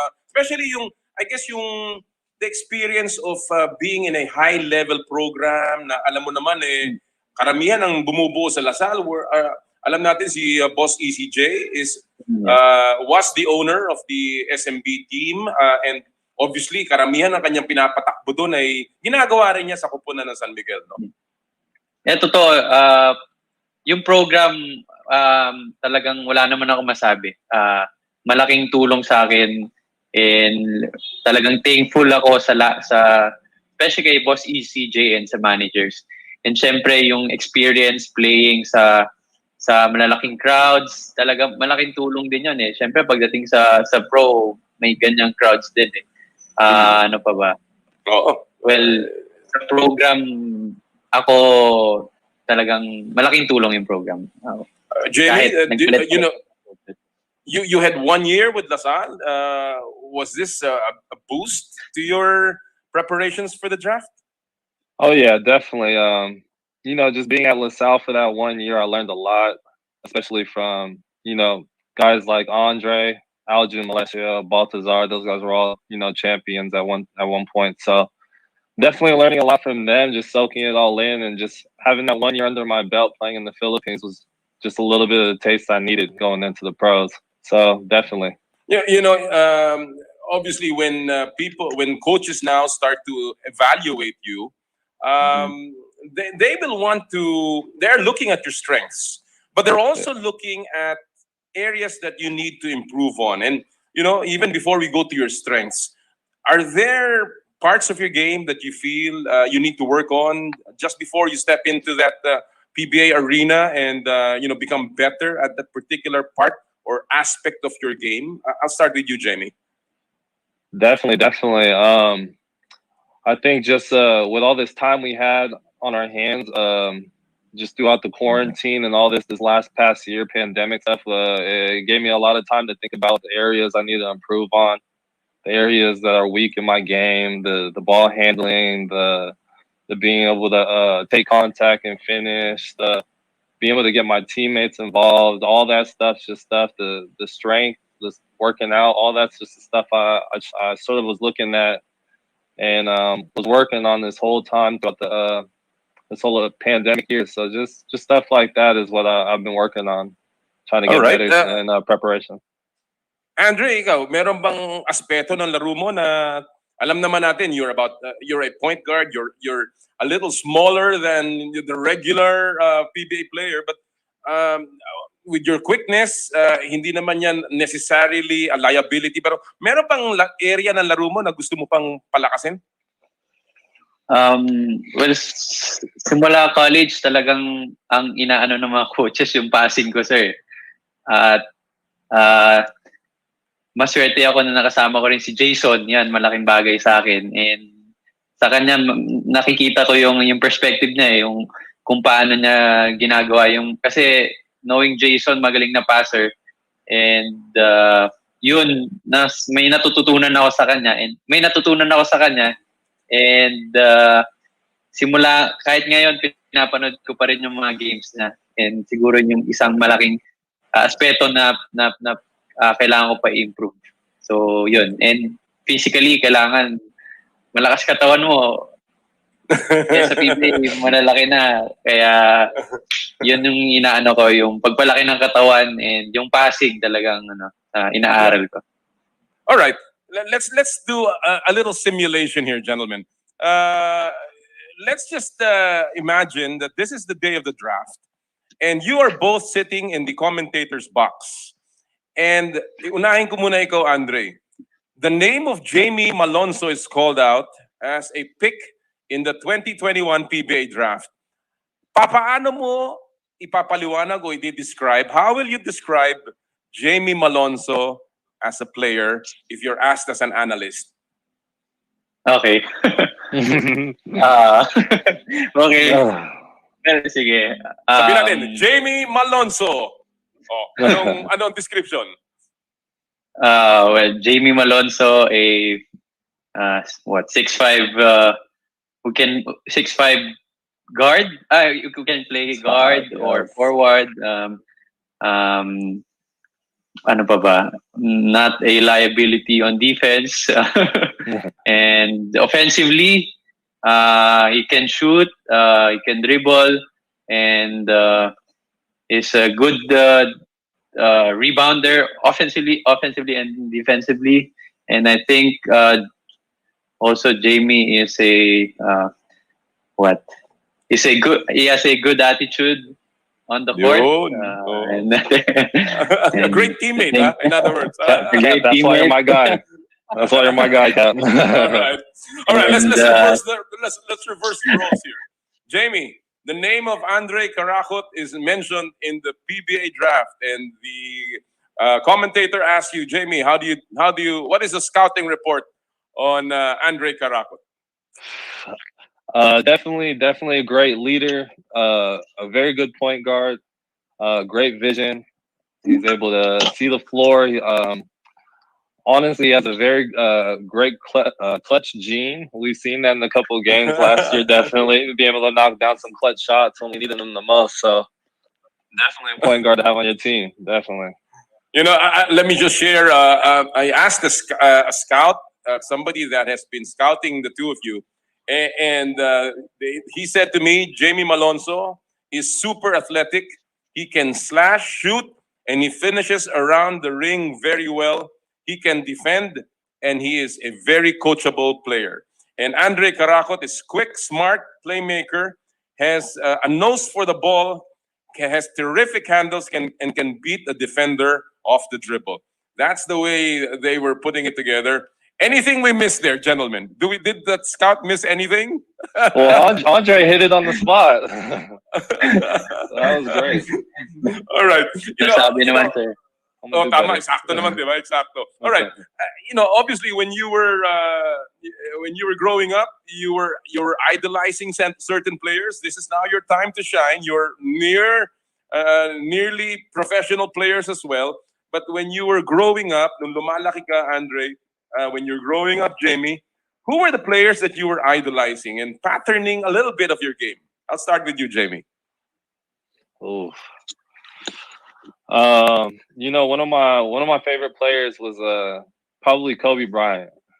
Kobe? So, of course. So just being able to score, shoot mid ranges, and fade away from the hoop and yell Kobe was one of my favorite things to do as a kid. So yeah, just me having the same, probably the same height, same figure almost. That was one of the guys I definitely looked up to. And how appropriate, because it was just Kobe's death anniversary very recently. Yes. Andre, ikaw, sinong iniidolo mo nang lumalaki ka as a player, whether local or the NBA? Ano kasi, med sa local ako kasi sa NBA, hindi pa ako hindi pa ako masyado nanonood. And nung bata ako si Mark Aguiwa and JJ Helderbrand. Wow. Sila talaga yung pinapanood ko nung bata ako. Actually, may jersey nga ako, kakahanap ko lang dito sa cabinet ko. May jersey ako na Mark Aguiwa, tas may sign pa. Sabi ko, wow. Parang kailan lang. Terrific. All right. Does that mean, if I ask you now, are there any players that you would like to be teammates with now and players that you want to guard? Are there any particular guys in the PBA that you are dreaming about at this moment? Andre, ikaw muna. Well, sa mga tune-up games na papanood ko nakakalaba ko na si Mark Aguiwa and si LA Tenorio, pero siguro parang kulang pa yung time eh. Sila yung mga gusto ko pa siguro makalaban. And si Kiefer. Makalaban at makasama. Ganun ba yun? Makalaban or makasama. Kasi, syempre, pag kasama mo sa practice, ganun din eh. Makakalaban mo rin naman eh. Kung may mga scrimmages. Oh, and Kiefer, that's an interesting choice, coming from a Lasalite to an Atenean. Very nice. All right. Jamie, what about you? Jamie, anybody that you're dreaming of that you'd like to be a teammate with or to guard in the future? There's a lot of players I like. I was watching the bubble and there was like guys like Paul Lee or like Matthew Wright, Stanley Pringle. Those are all, I love watching those guys during that little bubble period. Yeah. But as far as guarding, I'm not gonna say nothing. I think I'm gonna throw one out. I want to get matched on the Bo Belga. I want to see Kuya Bo. I want to take Kuya Bo in the paint one time. All right. Don't tell me you're gonna do what you did to 30 Ravenna and do it on Bo Belga. Are you gonna do that? You're gonna slam on him? No, Bo Belga wouldn't let that. He wouldn't let that happen. He probably might throw me into the crowd or something. Very interesting. That's my guy. That's gonna be a very interesting game. I'm sure if he hears about this, he's gonna get ready. And you better get ready as well. I love Kuya. Don't hurt me, Kuya. All right. You're coming to the PBA, and obviously you've been talking to people that are close to you. What's the best piece of advice that you've gotten so far as you prepare for the draft, Jamie? Definitely just staying as fit as possible. Times are hard right now, so staying in the gym is definitely mandatory. Definitely now that we're entering our pro stages, Cap's already been a little bit of a pro, but just maintaining a healthy diet, watching what you eat. Definitely what you eat is the gas tank you put into your car. So just stuff like that. Just staying prepared, definitely. Andre, best piece of advice na nakuha mo so far habang naghahanda ka patungo sa PBA? Whether it's from your parents, sa mga kaibigan mo, coaches mo, or people close to you? Yung palagi nilang sinasabi, kailangan marunong kang makisama, magaling kang makisama. Siyempre, yun yung pinaka-importante. Magandang attitude, and well, sa basketball naman, kailangan, sinasabi nila maging consistent ka, and sinasabi nga ng mga PT coaches na alagaan mo yung katawan mo kasi yan yung parang yan yung trabaho mo yan anong exact word doon, pero yun nga, kailangan. Bigyan mo ng kahalagahan, no? Value. So sa Alright. food, yan, malaking bagay rin din yung sinasabi nila talagang. Yan. Kailangan, alagaan mo na yung katawan mo and pakikisama siguro. Okay. I know that this is a big decision. I know this is a big step in your life, not only in your basketball career, but personally for you, your family, for the people who have supported you.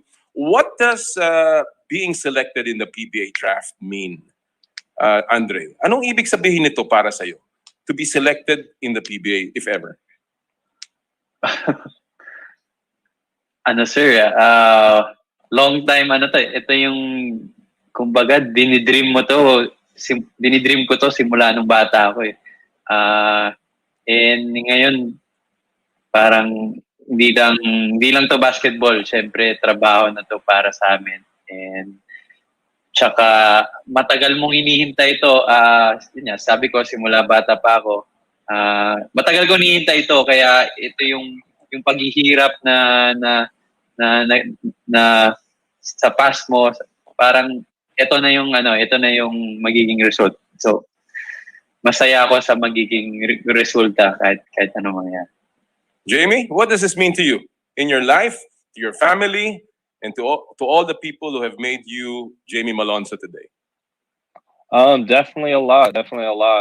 Just being able to call myself a pro, something I've definitely been looking forward to, and especially for my family, that they can't wait to see me wear the Malonzo across my back in the big league. So it means a lot. It means the world.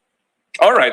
In that regard, what would you like to have on the front of that jersey? What name of team would you like to have, Jamie? I'm giving you the right answer here.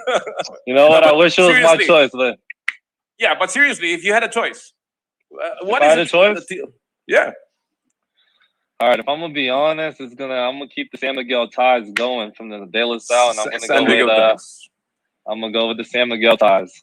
San Miguel Beer. Ah, that's interesting. San Miguel Beer. That's a dynastic name. Andre, any team, kung ikaw may choice that you want across that shirt? Well, part din ng San Miguel is Ginebra. So Ginebra. All right. Siyempre, And dream mo nga then pala. Dream mo si Mark at saka si Mark, JJ. Tama. Well, and talagang baka sir, lahat ng papadraft ka na ba? Sana Ginebra ka. Oh, second draft. Sana Ginebra ka. Puro Ginebra yung sinasabi niya. all right.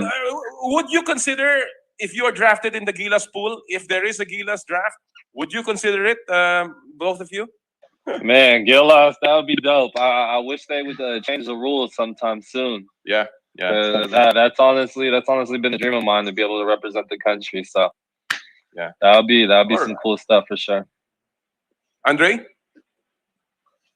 Well, kung wala naman magagawa, sir, kung i-draft ako ng Gilas or any team Ako basta as long as nagba-basketball ako kasi happy ka yan lang.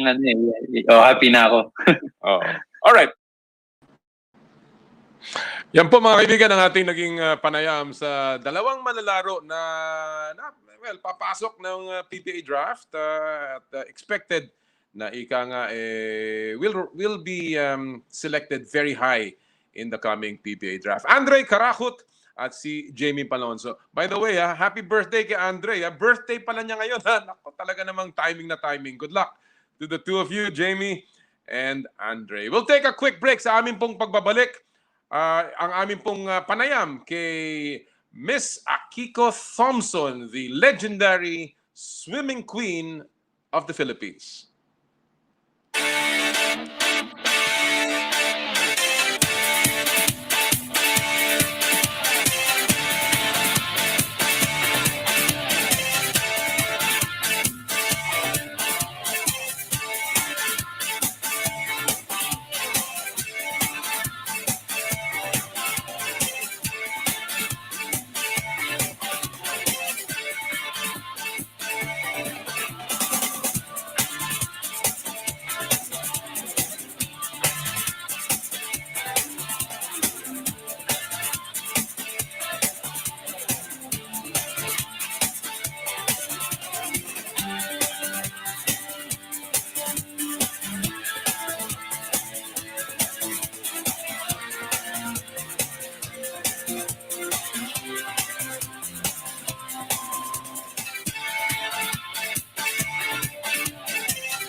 Alright mga kaibigan, kamusta nga pala sa ating mga kaibigan si Al Noel sa Cagayan de Oro at ang kanyang anak si AJ at si Merit.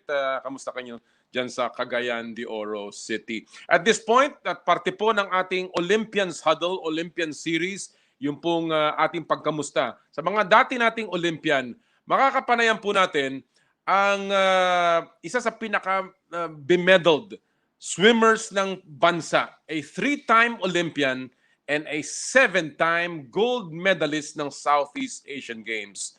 And she has a lot to say. Dalawa pong parts ito dahil medyo mahaba ang ating panayam sa kanya. We will cut this into 2 parts. Now we will present to you our first part ng ating interview with Akiko Thompson Guevara. I read somewhere, I've been reading a little bit about what's going on with you, and I read somewhere that, talking about kids, and let's talk about your childhood days, that's when you started swimming, you actually had other options that were offered to you by your parents, Marsh and Hiroko, of course, and this included piano, ballet, choir, even Girl Scouting. Why swimming, Akiko?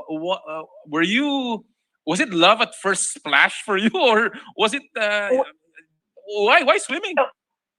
Because we lived close by the Army Navy Club.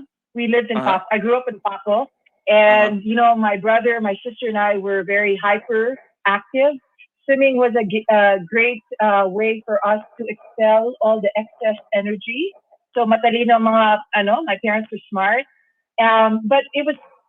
Yeah, so it was just one of many activities that we did growing up. But I took to the water. I swam. My brother and my sister swam with me also. So masaya siya. I enjoyed being. I'm the youngest of 3, so I enjoyed being with my siblings. And yeah, it was just one of the many activities we did. Pero it soon became clear as I know that I wasn't physically gifted for ballet, so things began to fall on the side as swimming became more as I became more serious with swimming. No, but let me just fast forward a little bit. You did take up theater. Did you take up theater in college? Yes. In University of California in Berkeley, California, right? Berkeley. Yes. So it was really something that you loved. It was, I guess, music, the arts. Was something that you wanted to do? Yes, in high school we did a lot of musicals, and as much as I was able to, I did participate. We did King and I, South Pacific, and nag-enjoy ako. But obviously, it was hard for me to really be all there because everything revolved around my swimming schedule. So, all right, yeah. I dabbled in it as much as I could. Because I was talking to Ral Rosario last week, and he was part of that fabled 80s, 90s swimming group, and of course with sila Eric Buhayan. But Ral was telling me, napakahirap nung kanyang kabataan, because he took into swimming quite early, just like you. You started at 6 years old, but when I read the article, I saw, parang fun moments that you had when you were growing up. You had stories about how much you played with your siblings, and a particular pet that really interested me. And his name is Charlie Brown. Alam niyo po mga kaibigan, yung si Charlie Brown, hindi po to aso, hindi po to pusa, hindi po to daga, o hindi po to ibon. Siya po ay isang... Hindi siya unggoy. He's an ape. He's an ape. He's a gibbon. He's a gibbon. Oh, gibbon. So tell us a little bit about that, Akiko. It fascinates me why you said he was a big part of your childhood. Kasi naman, how often do you get a gibbon for Christmas? It was a gift? Yes, my father gave it to us for Christmas many years ago, and Charlie is a gibbon. So the reason why I say he's not a monkey, kasi yung mga unggoy, they have tails. Gibbons, yes, they're primates, pero wala silang they have no tail, and they're very close to the humans. So I grew up with Charlie when I was around 6 years old, and Nolly, I was just so whatever. We love Charlie so much. Now we made a children's book about Charlie. Oh my God! Wow. My sister wrote it. My mom did the painting, and here's a little picture of us with Charlie Your Brown. family, beautiful, beautiful. Yeah. Wait, So is this out in the in the bookstores? Can people actually No. read that? I'll give you a copy. No, this is just for private consumption. Wow. Okay. But How was Charlie Brown a part of your life? Did he, in fact, make your days as a young swimmer a little more, I guess, less stressful? enjoyable. Yes, Yeah? very much so. Alam mo, Noli, I grew up in a compound in Pacom. We had a big garden, so maraming mga malaking puno. And so Charlie lived in a tree, and I actually studied anthropology in college. Yeah. That was my I major. read that. And Yes. So it's no wonder. I think that Charlie is a big part of why I got into anthropology. But yeah, not many people know this, but I'm a very good tree climber, and I Wow. used to I used to take siesta in Charlie Brown's house growing up, little house. So yeah, Right, no, he right. was a nice and diversion, I suppose, from Yeah. the intensity of sport. Yeah. Well, you were talking before I go into that, that part where you do training as a child. You were talking about your parents, your mom, Hiroko, who was a Hiroshima survivor. Your dad, of course, was the head of the American Peace Corps Yes. and was the executive director of the American Chamber of Commerce. How big, obviously they have a love for people. That's the way it seems to me, no? How big was their influence on you, not only as a swimmer, but as a person? Very, very, very much so, Noli. I feel like there's so much of me that's both of them. My father was also a Navy man. Actually, he was first in the Philippines in the 60s for the Navy in Subic, and so that sense of discipline. Alam mo, growing up, you would believe this. We grew up saying, "Yes, sir," "No, sir." Really, yeah. Then obviously, as we got older, not anymore. But that whole sense of discipline, whatever you get yourself into, you stick with it. You show up. Right. You're there. Right. Yung mom ko naman was very very different culturally. They're very different. Japanese, they don't really show affection. They show affection in a very different way. But she was a very strong person, and she fed us well.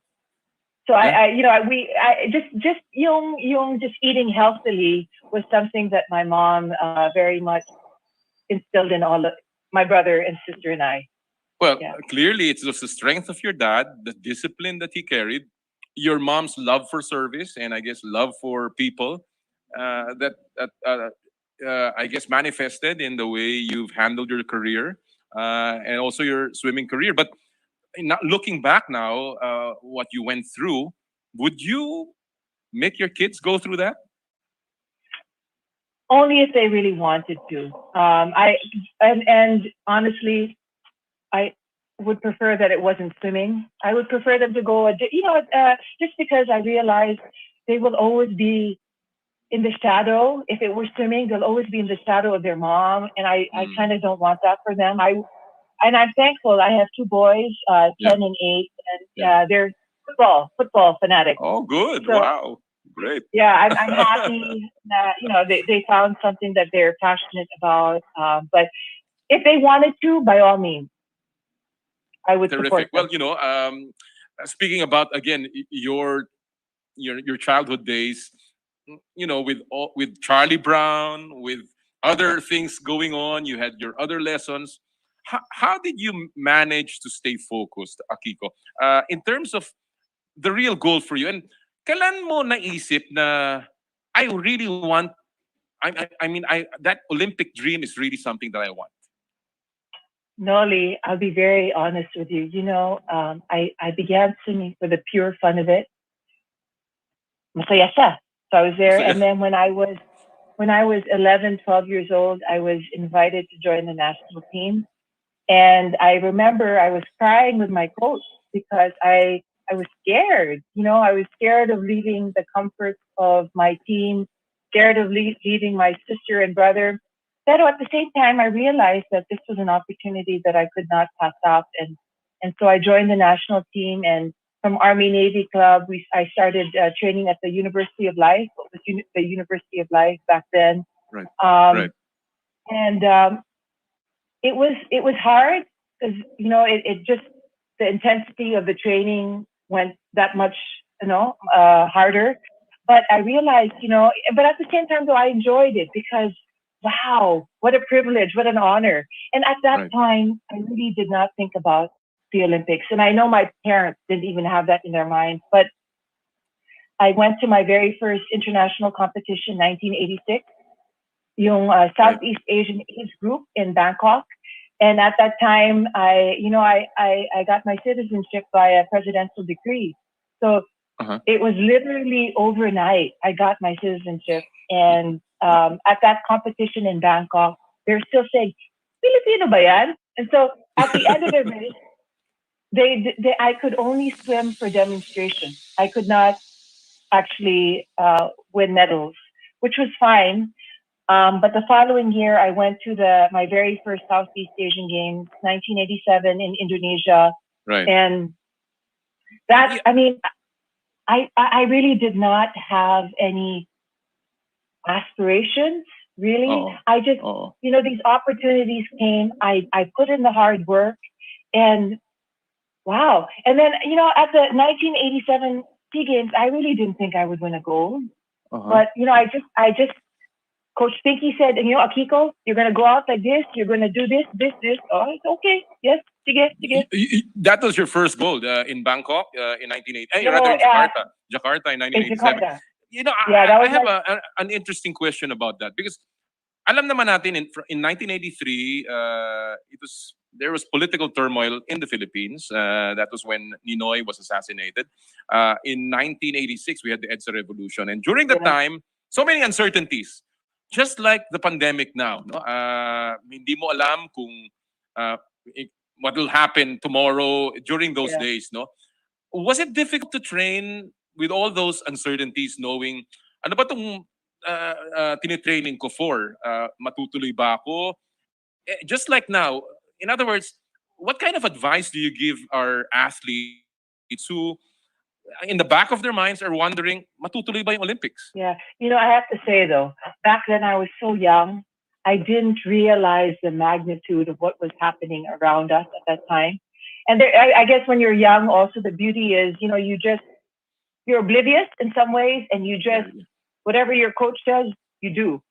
But for the athletes in this situation, it's hard, really, really hard, because the Olympics is a whole new ball game. They come every 4 years. Someone like Kaloy Yulo will not have another chance.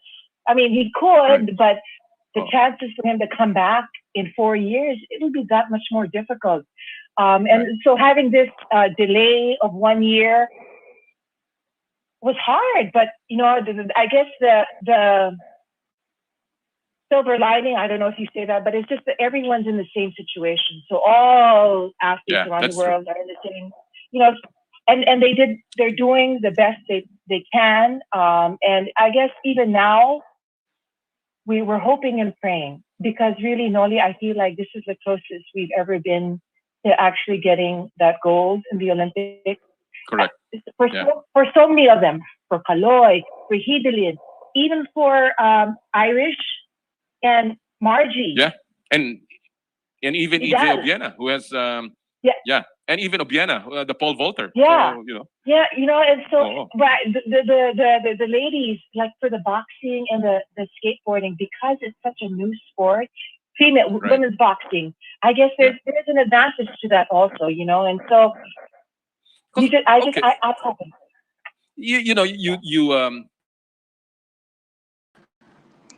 Yan po mga kaibigan, ang unang parte ng ating panayam kay Akiko Thompson, ang most bemedaled swimmer ng Pilipinas. At Marami pa po siya nasabi, ang mga payo niya sa ating Tokyo-bound Olympic athletes. Ang kanyang opinion po tungkol sa naturalization dahil siya po ay isang naturalized athlete. At yung kanyang thoughts on being a Cinderella superstar athlete at payo niya sa katulad ni Alex Ayala na ngayon ay nakakakuha na ng atensyon ng media. Marami pa po yan ating ipapalabas sa susunod na Sabado dahil medyo maganda pa at napakahaba pa po ng ating usapan with Akiko Thompson. At this point, gusto ko lang magpasalamat sa lahat po ng tumutok ngayong araw pong ito. Marami po na nagpaabot ng kanilang pagbati. Inabati ko si Roy Martina, ang General Manager ng Microtel na nakatutok din sa atin ngayong umagang ito. At sa lahat po ng mga nanood at nakinig sa atin, sa lahat ng ating mga naging panauhin. Abangan niyo po susunod sa ating programa. Inay ko po with MJ Marfori and Pat Fernandez. So, di paano, tapos na naman ang isang Power and Play. Sana po ay naibigan niyo ang aming palatuntunan ngayong araw pong ito. Magsama-sama po ulit tayo sa susunod na Sabado at lagi po naming sinasabi, pag Sabado, bawal ang masungit. At of course, sa lahat po ng ating gawain, ad maiorem Dei gloriam, all for the greater glory of God. Happy Sports Weekend, mga kapatid! More power, more play!